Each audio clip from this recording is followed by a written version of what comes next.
KBR news కి స్వాగతం. ముందుగా ముఖ్యాంశాలు. తాడేపల్లిలో వైఎస్ఆర్సీపీ 15వ ఆవిర్భావ దినోత్సవ వేడుకలు. ఏపీ ప్రజలకు సీఎం చంద్రబాబు కీలక సందేశం. ప్రచార యావతో ప్రజాధనాన్ని విచ్చలవిడిగా ఖర్చు చేశారు. రాష్ట్రానికి మళ్లీ ముఖ్యమంత్రిగా జగన్ను చేయడమే లక్ష్యంగా పనిచేద్దామంటున్న తోట నరసింహం. వైఎస్ఆర్సీపీ స్థాపించి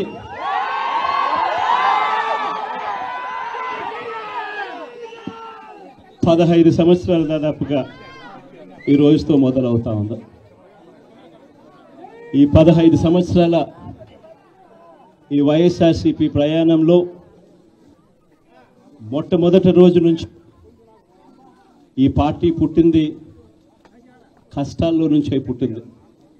ప్రజల కష్టాలను వైఎస్ఆర్సీపీ పార్టీ తమ కష్టాలుగా భావించి ప్రజల తరపున వాయిస్ ఆఫ్ ది వాయిస్లెస్ కింద ప్రతి అడుగులోనూ పోరాటం చేస్తూనే వస్తూ ఉంది వైఎస్ఆర్సీపీ.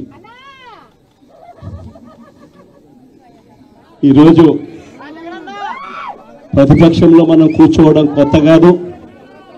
ఈ 15 ఏళ్ల మన ప్రయాణంలో 10 సంవత్సరాలు మనం ప్రతిపక్షంలోనే ఉన్నాం.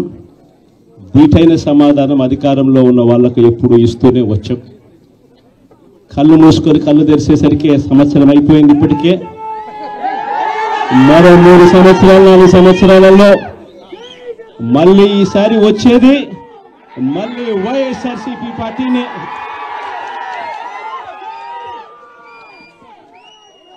ఈరోజు వైఎస్ఆర్సీపీకి సంబంధించిన ప్రతి కార్యకర్త కూడా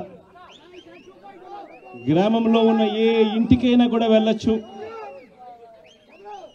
ఏ పేదవాడింటికైనా కూడా వైఎస్ఆర్సీపీ కార్యకర్త సగర్వంగా తలెత్తుకుని కాలర్ ఎగిరేసుకుని వెళ్లే పరిస్థితి వైఎస్ఆర్సీపీకి సంబంధించిన కార్యకర్తలకు ప్రతి ఒక్కరికి ఉంది. ఏ ఇంట్లోకి వెళ్ళినా కూడా వైఎస్ఆర్సీపీ కార్యకర్తను చూసినప్పుడు ఆ ఇంట్లో నుంచి వచ్చే ప్రతి అక్క, ప్రతి చెల్లెమ్మ, ప్రతి అన్న, ప్రతి తమ్ముడు, ప్రతి సోదరుడు, ప్రతి రైతన్న, ప్రతి అవ్వ కూడా వైఎస్ఆర్సీపీ కార్యకర్తను చూసినప్పుడు చిక్కటి చిరునవ్వుతోనే పలకరిస్తుంది. కారణం వైఎస్ఆర్సీపీ ఏదైనా కూడా చెప్పిందంటే చేస్తుంది అన్న నమ్మకం ఈరోజు ప్రతి ఇంట్లో కూడా ఉంది. కాబట్టి ఈరోజు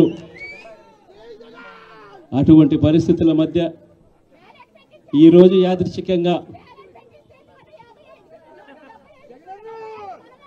విద్యా దీవెన, వసతి దీవెనకు సంబంధించి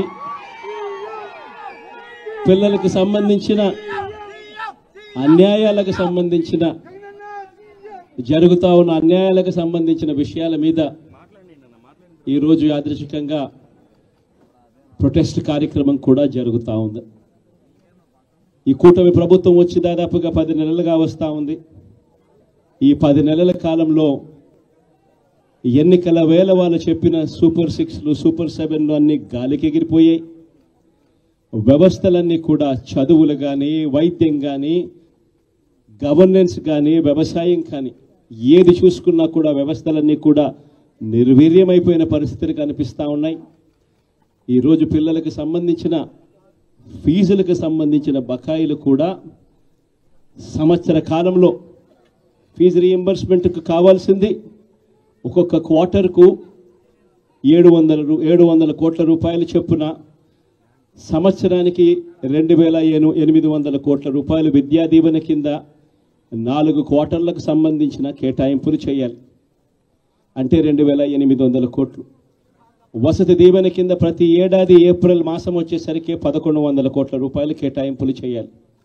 అంటే గత ఏడాది ఈ 1,100 కోట్లు, 2,800 కోట్లు, ఈ రెండింటికి సంబంధించి 3,900 కోట్ల రూపాయలకు కేటాయింపులు చేసి ఖర్చు చేసి పిల్లల చదువులను ప్రోత్సహించాల్సిన పరిస్థితిలో ఈ ప్రభుత్వం చేసింది ఏమిటి అనంటే కేవలం 700 కోట్ల రూపాయలు మాత్రమే ఇచ్చి చేతులు దులుపుకున్న పరిస్థితులు. అంటే 3,200 కోట్ల రూపాయలకు సంబంధించిన బకాయిలు పెండింగ్లో పెట్టారు. అదే మాదిరిగా మళ్ళీ ఈ సంవత్సరం 2024-25 2025-26కు సంబంధించిన ఈ సంవత్సరానికి సంబంధించి ముందుకు పోవడానికి ఈ సంవత్సరానికి సంబంధించిన విద్యా దీవెన కింద 4 కోట్లు, ఈ విద్యా దీవెనకు సంబంధించి ఈ 2800 కోట్లు మళ్ళీ కావాలి, 1100 కోట్లు వసతి దీవెన కింద కావాలి. ఇవన్నీ కూడా కలిపితే మరో 3900 కోట్లు. సో ఆ 3200 కోట్లు, ఈ 3900 కోట్లు దాదాపుగా 7100 కోట్ల రూపాయలకు సంబంధించిన పిల్లలకు సంబంధించిన చదువులకు సంబంధించిన కేటాయింపులు చేసి చదువులను ఆదుకోవాల్సింది పోయి, పిల్లలను ఆదుకోవాల్సింది పోయి కేవలం 2600 కోట్లు మాత్రమే కేటాయింపులు చేశామన్నట్టుగా చేసి పిల్లల చదువులతో ఆడుకుంటా ఉన్న ఈ ప్రభుత్వానికి బుద్ధి చెప్పే కార్యక్రమం పిల్లలతో పాటు పిల్లల తల్లిదండ్రులతో పాటు కలిసి చేసే కార్యక్రమం కూడా యాదృచ్ఛికంగా ఈరోజు ప్రొటెస్ట్ కార్యక్రమం కూడా ఈ రోజే కూడా జరుగుతూ ఉందని కూడా చెప్పడానికి కూడా సంతోషపడతా ఉన్నా. వైఎస్ఆర్సీపీ ప్రభుత్వం ఎప్పుడూ కూడా ప్రజలకు తోడుగా ఉంటుంది, ప్రజలకు ఎప్పుడూ కూడా అండగా నిలబడుతుంది, ప్రజల తరపున ఎప్పుడు గొంతుకై వైఎస్ఆర్సీపీ ఎప్పుడూ ప్రజలకు అండగా ఉంటుందని మరొకసారి తెలియజేస్తూ ఈరోజు ప్రొటెస్ట్ కార్యక్రమంలో పాల్పంచుకుంటా ఉన్న ప్రతి ఒక్కరికి, ప్రతి కార్యకర్తకు, ప్రతి నాయకునికి, అదేవిధంగా పిల్లల తరపున, పిల్లల తల్లిదండ్రుల తరపున వాళ్ళతో పాటు కలిసికట్టుగా ప్రయాణం చేస్తూ ఉన్న ప్రతి ఒక్కరికి కూడా ఈ సందర్భంగా మీ అందరికీ కూడా చేతులు జోడించి పేరు పేరున మీ అందరికీ కూడా కృతజ్ఞతలు తెలుపుతా ఉన్నాను. వైఎస్ఆర్సీపీకి సంబంధించిన 15 సంవత్సరం లేక అడుగు పెడతా ఉన్న ఈ సందర్భంలో వైఎస్ఆర్సీపీకి సంబంధించిన ప్రతి నాయకుడికి, కార్యకర్తకు ఈ సందర్భంగా కంగ్రాచులేషన్స్ కూడా మరొకసారి కూడా తెలియజేస్తాను. ఎన్ని పెట్టి పూర్తిగా బార్డర్లో కూడా మన రాష్ట్రానికి రాకుండా కూడా చెక్ చేసి యంత్రాంగాన్ని కూడా క్రియేట్ చేసుకుంటామని చెప్పి కూడా నేను మీకు తెలియజేస్తున్నా. ఎవరైతే గంజాయి పండించే అమాయకులు ఉన్నారో వారందరికీ ప్రత్యామ్నాయ ఉపాధి కల్పిస్తాం. వారిని కూడా రిక్వెస్ట్ చేస్తున్నాం, మీరు ఎక్కడ కూడా గంజాయి పండించద్దని కూడా వారందరికీ చెప్తున్నాను. రెండోది దిశ, ఈ విషయంలో నేను 5 సంవత్సరాలు గడిచిన ప్రభుత్వంలో చూశాను. ఒక్కసారి అసెంబ్లీలో చర్చించిన దాఖలాలు లేవు, ఒక్కసారి సమీక్ష చేసిన దాఖలాలు లేవు. ఏ ప్రభుత్వమైనా చిత్తశుద్ధితో ఉన్నప్పుడు రివ్యూ చేయడం కానీ యాక్షన్ తీసుకోవడం కానీ జరిగితే కొంతవరకైనా కంట్రోల్ అవుతుంది. అవన్నీ చేయని పరిస్థితి వచ్చింది. అందుకని అధ్యక్ష, దీంట్లో రాజీ లేదు. రెండో విషయం కూడా నేను ఒకటే కోరుతున్నా, ఈరోజు సోషల్ మీడియాను మనం చూస్తున్నాం.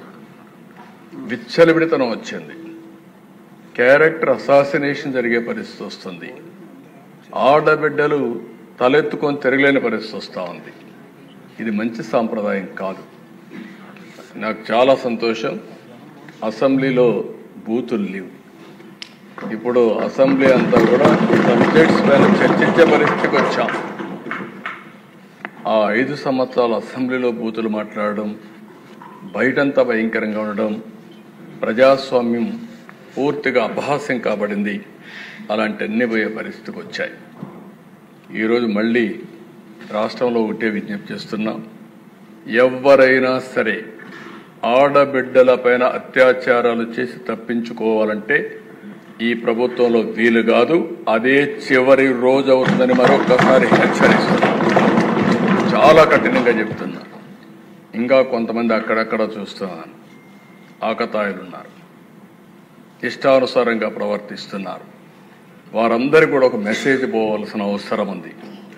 నేను ఒకప్పుడు ఒక మెసేజ్ ఇచ్చాను, ఈ రాష్ట్రంలో లా అండ్ ఆర్డర్ మెయింటైన్ చేయాలి, తీవ్రవాద సమస్య పరిష్కారం కావాలి, మత విద్వేషాలు లేని రాష్ట్రంగా మత సామరస్యాన్ని పెంచాలి. ముఠా నాయకులందరినీ ఒకటే మెసేజ్ ఇచ్చాను, తరతరాలుగా మీరు ముఠాలకు పాటుపడుతున్నారు, కుటుంబాలు లేకుండా పోయే పరిస్థితి వస్తూ ఉంది. ఇంక ఈ రాష్ట్రంలో జరగడానికి వీలు లేదని ఆ రోజు కూడా చాలా స్పష్టంగా కంట్రోల్ చేశాం. రౌడీలకు ఒక మెసేజ్ ఇచ్చాం, ఈ రాష్ట్రంలో రౌడీ అనేవాడు ఉండడానికి వీలు లేదు, ఈ రాష్ట్రం మీకు సహకరించదు, అలాంటి వాడు ఉంటే ఈ రాష్ట్రాల నుంచి పారిపోవడం బెటర్ అని చెప్పి కూడా హెచ్చరించా. ఇప్పుడు కూడా చెప్తున్నా, ఎవరైనా సరే రౌడీజం చేసి మళ్ళా తప్పించుకుంటామంటే అలాంటి వాళ్ళని ఎట్టి పరిస్థితుల్లో వదిలిపెట్టమని అసెంబ్లీ సాక్షిగా హెచ్చరిస్తున్నారని కూడా అయితే అధ్యక్ష, ఇవన్నీ జరగాలంటే ఈరోజు మనం చూస్తే కొన్ని చట్టాలు కూడా పగడ్బందీగా ఉండాల్సిన అవసరం ఉంది. అందుకే ల్యాండ్ గ్రాబింగ్ బిల్ నిషేధం కింద 2024 కొత్త చట్టం తీసుకొస్తున్నాం. మాకు ఏ కంప్లైంట్ వచ్చినా ఇప్పటికి కూడా ఇక్కడ అన్ని సమస్యల పరిష్కారం చేయగలుగుతున్నాం. కానీ వీళ్ళు చేసినటువంటి ఈ భూ వివాదాలు, ల్యాండ్ రిలేటెడ్ కాన్ఫ్లిక్ట్స్ అయితే భయంకరంగా తయారైనాయి. 22A ఉపయోగించారు, రికార్డ్స్ తారుమారు చేశారు, ప్రభుత్వ భూములు కొట్టేశారు, ఫారెస్ట్ భూములు కొట్టారు. ఇవి మామూలుగా ఫారెస్ట్ భూముల దగ్గరికి ఎవరు పోరు, అలాంటివి కూడా జరిగే పరిస్థితి వచ్చింది. అందుకే ఈ ప్రత్యేక చట్టం కూడా గుజరాత్లో చాలా బాగా పనిచేసింది. ఎవరైనా సరే ల్యాండ్ గ్రాబింగ్ చేస్తే, భూ కబ్జాలకు పాటుపడితే ప్రభుత్వం కేసు పెట్టిన తర్వాత దాన్ని ప్రూవ్ చేసుకునే బాధ్యత కూడా వాళ్ళపైనే ఉంటుంది. దాంట్లో మళ్ళీ ఏమాత్రం కూడా ఉపేక్ష లేదు. అలాంటి పగడ్బందీ చట్టాన్ని కూడా తీసుకొస్తున్నాం. ఈ చట్టం ద్వారా ఎక్కడైనా ఎవరైనా సరే భూ కబ్జా చేయాలంటే భయపడే పరిస్థితి రావాల్సిన ఉంది. అలాంటి చట్టాన్ని కూడా తీసుకొస్తామని చెప్పి కూడా నేను మీకు తెలియజేస్తున్నాను. అదే మరి అధ్యక్ష, ఈరోజు టెక్నాలజీ డ్రోన్స్ ఉపయోగిస్తున్నాం. ఇంకా మా వాళ్ళందరూ మాస్టరైజ్ చేస్తున్నారు. అవసరమైతే డ్రోన్స్ ద్వారా నైట్ పెట్రోలింగ్ కూడా చేయడానికి, పోలీస్ పెట్రోలింగ్ బదులు డ్రోన్ పెట్రోలింగ్ చేయడానికి కూడా శ్రీకారం చుడుతున్నాం. సీసీటీవీ కెమెరాలు పెడుతున్నాం, లేటెస్ట్ టెక్నాలజీ పెడుతున్నాం. ఒక్కొక్కసారి అధ్యక్ష, చాలామంది కేసుల్లో తప్పించుకుంటున్నారంటే నేరాలు చేయడం, సాక్ష్యాలను తారుమారు చేయడం, తద్వారా పనిష్మెంట్ లేకుండా తప్పించుకునే పరిస్థితికి వస్తున్నారు. కానీ ఇటీవల డిపార్ట్మెంట్ మీరు చూస్తే చాలా గట్టిగా పనిచేసి 2-3 నెలల్లోనే శిక్షలు పడే కన్విక్షన్ వచ్చే పరిస్థితి తీసుకొచ్చారు. దానికి డిపార్ట్మెంట్ మనస్ఫూర్తిగా అభినందిస్తున్నా. ఇది వండర్ఫుల్ వర్క్. దీన్ని ఇంకా పకడ్బందీగా మనం చేయాల్సిన అవసరం ఉంది. ఇది కూడా చేస్తామని చెప్పి నేను మీకు తెలియజేసుకుంటూ, ఇంకొక పక్కన సైబర్ సెక్యూరిటీ కూడా చాలా ముఖ్యం. దీంట్లో కూడా 26 సైబర్ పోలీస్ స్టేషన్లు పెడుతున్నాం. దీని ద్వారా కూడా ఎక్కడ సైబర్ క్రైమ్ చేస్తే అలాంటి నేరస్తుల్ని ఇమీడియట్గా పట్టుకునే పరిస్థితి వస్తుంది. ఎఫ్ఎస్ఎల్ కూడా ఇంకా బాగా ఇంప్రూవ్ చేయాల్సిన అవసరం ఉంది. కడాన దేశ ఒక్కొక్కసారి ప్రభుత్వాలు ఏ విధంగా పనిచేస్తాయంటే, నేను ఎప్పటి నుంచో కూడా సమైక్య ఆంధ్రప్రదేశ్లో మీరు చూస్తే ప్రతి ఒక్క రెవెన్యూ డివిజన్కి పోలీస్ డాగ్స్ పెట్టి, స్క్వాడ్స్ పెట్టి, ఎందుకంటే ఇప్పటికి కూడా టెక్నాలజీ మనం అందరం ముందుకు పోతున్నాం. కానీ ఈ పోలీస్ డాగ్స్ ఏవైతే ఉన్నాయో అవి డిటెక్ట్ చేసినంత ప్రిసిషన్ టెక్నాలజీ కూడా ఒకసారి చేయలేకపోతా ఉంది. అంత పర్ఫెక్షన్ ఉంటుంది. అలాంటివి ఇది పోయినాయి. ఫారెన్సిక్ ఎవిడెన్స్ని ఎప్పటికప్పుడు సెక్యూరిటీ పెట్టి ఫస్ట్ హ్యాండ్గా అక్కడ మొత్తం ప్రొటెక్ట్ చేస్తేనే కేసు ముందుకు పోయే పరిస్థితి వస్తుంది. అలాంటి లేని పరిస్థితి వచ్చింది. అందుకని అధ్యక్ష, ఇప్పుడే కొంతమంది మాట్లాడినప్పుడు కూడా చెప్పారు, వివేకానంద రెడ్డి మర్డర్ కూడా ఓసారి ఆందోళన కలుగుతుంది ఎవరికైనా సరే. ఒక మర్డర్ జరిగిన తర్వాత, ఒక సెన్సేషనల్ మర్డర్ జరిగిన తర్వాత 6 మంది సాక్షులు ఆ కేసులో ఇన్వాల్వ్ అయిన వాళ్ళు ఎలిమినేట్ అయిపోవడం అనేది, చనిపోవడం అనేది అదొక ఆవేదన, ఆలోచన కలుగుతుంది. ఎప్పుడైనా పోలీస్ డిపార్ట్మెంట్ గుర్తుపెట్టుకోవాల్సింది, ఒక సెన్సేషనల్ కేసు వచ్చినప్పుడు దాని తర్వాత పరిణామాలన్నిటి కూడా క్షుణ్ణంగా ఎగ్జామిన్ చేసి ఎప్పటికప్పుడు యాక్షన్ తీసుకోవాల్సిన అవసరం ఉంది. మీరందరూ కూడా, ఎందుకంటే ఈ హౌస్లో కూడా అందరూ ఎమ్మెల్యేలు ఉన్నారు. నేను అందుకే మొన్న ఒక మాట చెప్పాను, నేనే ముఖ్యమంత్రి. నేను ముఖ్యమంత్రిగా ఉండి 2019లో వివేకానంద రెడ్డి మర్డర్ జరిగింది.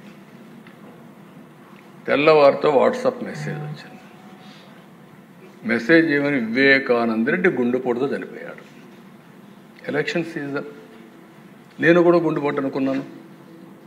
జనరల్గా నాకు ఎప్పుడు ఏ ఆలోచన వచ్చినా ఏ మెసేజ్ వచ్చినా మళ్ళీ నేను స్టడీ చేస్తూ ఉంటాను. అలాంటిది నేను కూడా ఎలక్షన్లో ఉండి క్యారీ అయ్యాను.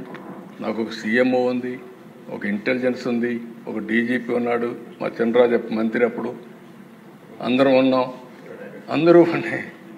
అందరం ఉండి అర్థం కాలేదు, నిజం అనుకున్నాం, నమ్మాం. అంటే నేరస్తులు ఏ విధంగా ట్రాప్లో పెడతారనేదానికి ఇది ఒక ఉదాహరణ దిశ. అంతవరకే చెప్తున్నాను నేను ఈరోజు. అది అయిన తర్వాత మధ్యాహ్నాలకి బిల్డప్ అయింది. సునీత గారు అడిగారు దీన్ని పోస్ట్ మార్టం చేయాలని. సునీత గారు కానీ పోస్ట్ మార్టం అడగకుండా ఉండుంటే క్రిమేషన్ అయిపోయేది. అంటే నేను ఎందుకు ఇవన్నీ చెప్తున్నానంటే, నేరాలు ఘోరాలు చేసే వ్యక్తుల పట్ల ఏ స్థాయి అయిన వాళ్ళైనా సరే మనం అప్రమత్తంగా ఉండకపోతే మాత్రం మనం న్యాయం చేసినట్టు కాదు, మనం కూడా ఇబ్బందులు పడే పరిస్థితి వస్తుంది. ఆ తర్వాత సాయంత్రానికి దిశ ఎప్పుడైతే పోస్ట్ మార్టం చేశారో, ఏ టీవీలో అయితే గుండుపోటని చెప్పారో వాళ్లే సాయంత్రానికి మాట మార్చేసి ఇంతవరకు మా తండ్రి చనిపోయాడు, ఇప్పుడు తండ్రి లేని బిడ్డే కాకుండా చిన్నాన్న ఉంటే ఆ పెద్ద దిక్కు కూడా లేకుండా పోయిందని చెప్తే ప్రజలు నమ్మించే పరిస్థితికి వచ్చారు. రెండో రోజు అధ్యక్ష నా చేతిలో కత్తి పెట్టి నారాసుర రక్త చరిత్రను వేసే పరిస్థితికి వచ్చారు. బాధ కదా దేశ, ఆవేదన కలగదా?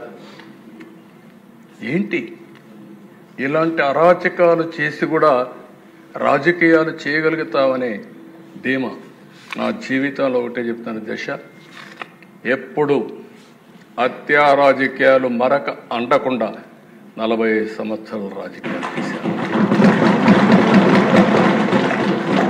ఎవరైనా హత్యా రాజకీయాలు చేసిన ప్రజాక్షేత్రంలో పోరాడి అలాంటి వ్యక్తుల్ని శాశ్వతంగా రాజకీయాలు లేకుండా చేశాను తప్ప, శిక్షలు బయటకు చేశాను తప్ప, నేను ఎలాంటి పరిస్థితుల్లో కూడా అలాంటి దీనికి దోహదం చేయలేదు.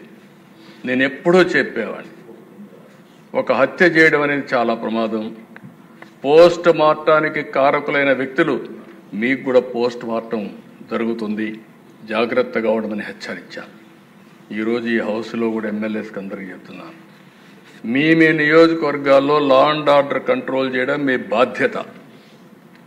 లా అండ్ ఆర్డర్ని మనం కానీ విస్మరిస్తే ప్రజల్లో అశాంతి వస్తే కరెక్ట్ కాదు. ఇంకొక విషయం కూడా చెప్తున్నాను, రాజకీయ ముసుగులో నేరాలు ఘోరాలు చేసి ఎదురుదాడి చేసి తప్పించుకుంటా ఉంటే ఈ ప్రభుత్వంలో సాగనివ్వనని మరొక్కసారి చాలా స్పష్టంగా విజ్ఞప్తి చేస్తున్నాను. ప్రజలకు మనం లా అండ్ ఆర్డర్ క్రియేట్ చేయాల్సిన, సమస్యలు లేకుండా చేయాల్సిన అవసరం ఉంది.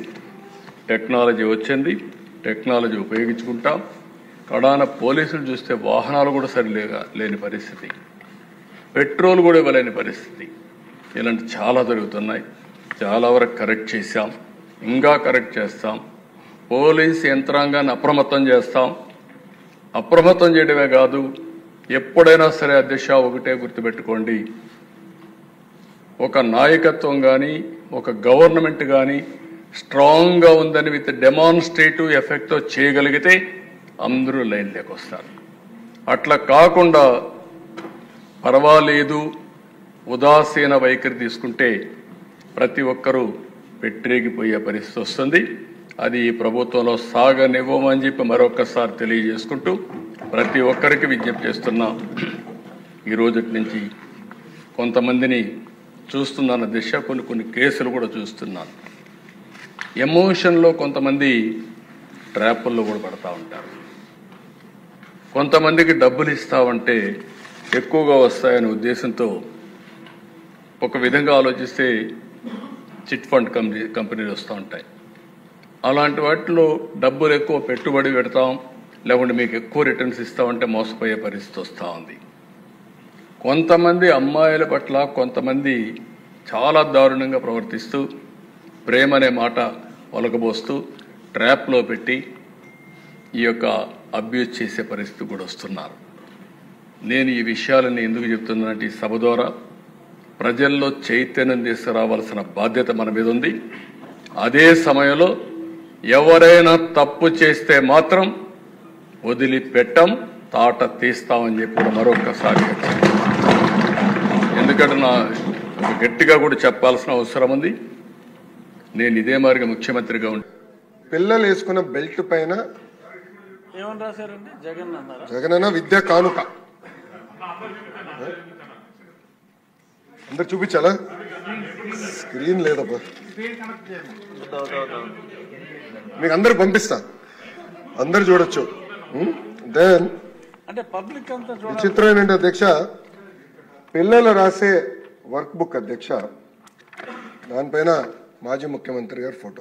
ఫోటో కూడా ఎలాగొని చూడండి అధ్యక్షుడు. నెలతప్పుడు బాల్ ఎట్లంటే ఇది ఎట్లంటే ప్రతిదీ గౌరవ సభ్యులు పార్థసారథి గారు చెప్పారు, చివరికి డిక్షనరీ కూడా వదిలిపెట్ల, అక్కడ కూడా మాజీ ముఖ్యమంత్రి గారి ఫోటో అధ్యక్ష. అధ్యక్ష గుడ్డు కూడా వదిలిపెట్టలేదు అధ్యక్ష, పాపం గుడ్డేం పాపం చేసినా కానీ రాజశేఖర రెడ్డి గారి పేరు అధ్యక్ష, వైఎస్ఆర్ ఎస్పీ, గుడ్డు పైన కూడా స్టాంప్. అంటే కోడి గుడ్డుని కూడా చివరికి ప్రభుత్వం బ్రాండింగ్ వదలదు. నెక్స్ట్ వస్తాను అధ్యక్ష, బ్యాగ్ అధ్యక్ష, బ్యాగ్ పైన కూడా ఆయన పేరు అధ్యక్ష,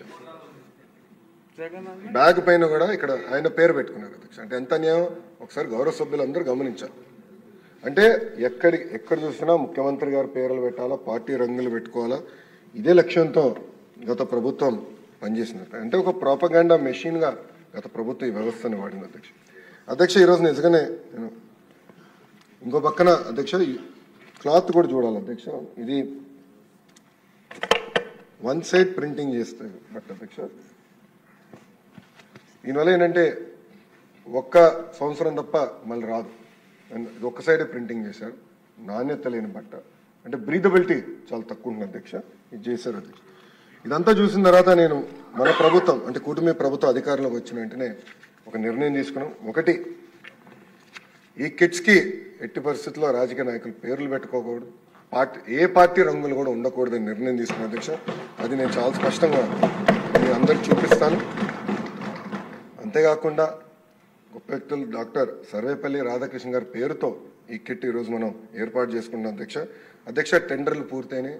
ఈరోజు మీ అందరి ముందల నుంచి నేను గర్వంగా చెప్పగలుగుతున్నా, ఒక స్టూడెంట్ కిట్లోనే రాబోయే 5 సంవత్సరాల్లో 300 కోట్ల రూపాయలు మన కూటమి ప్రభుత్వం సేవ్ చేసింది.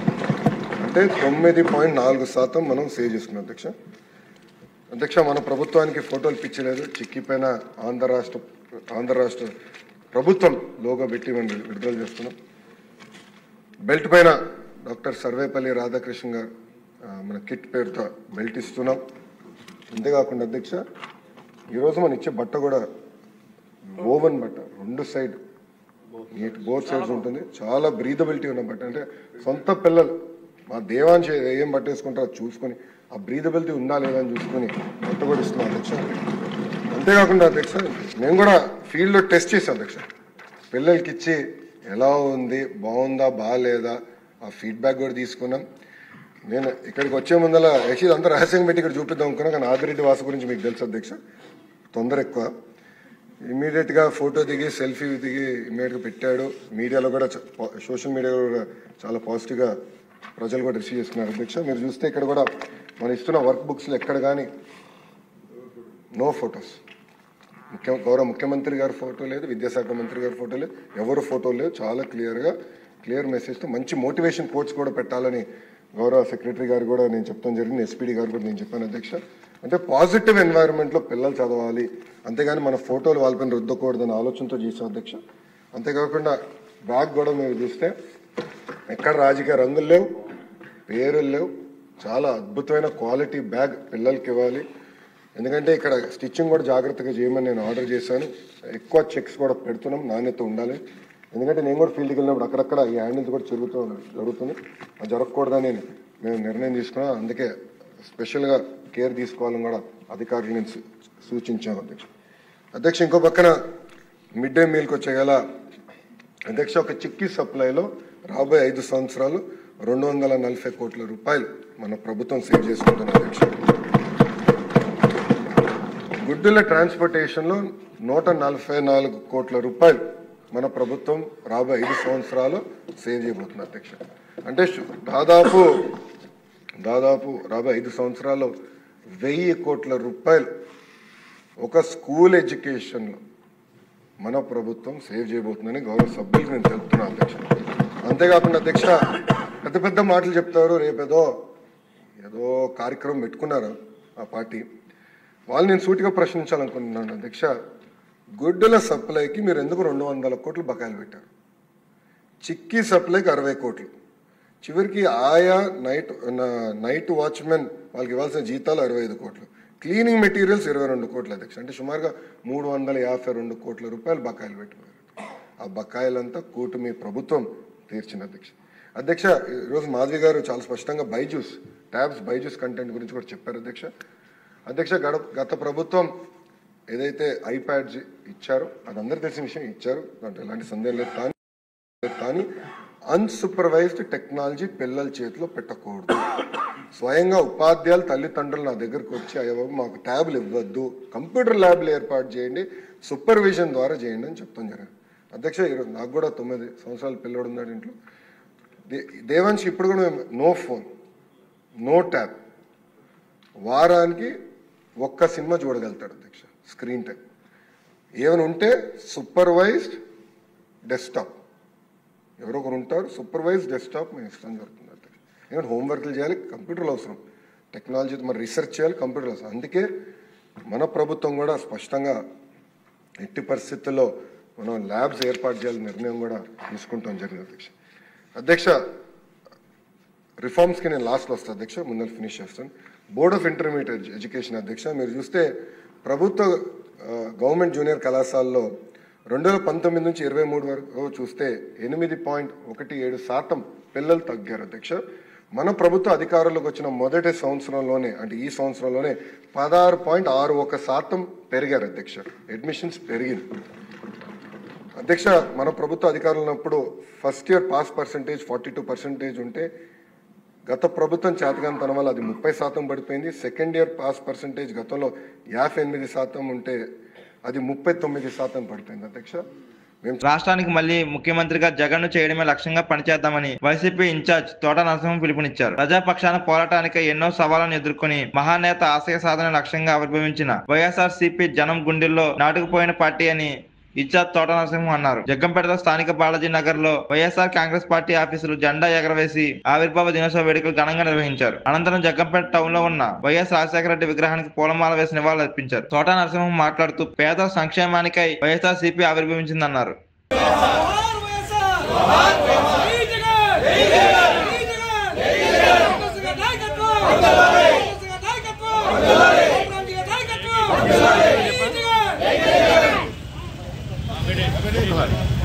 సార్ కొద్దిగా ఇలా పక్కన సార్ కొద్దిగా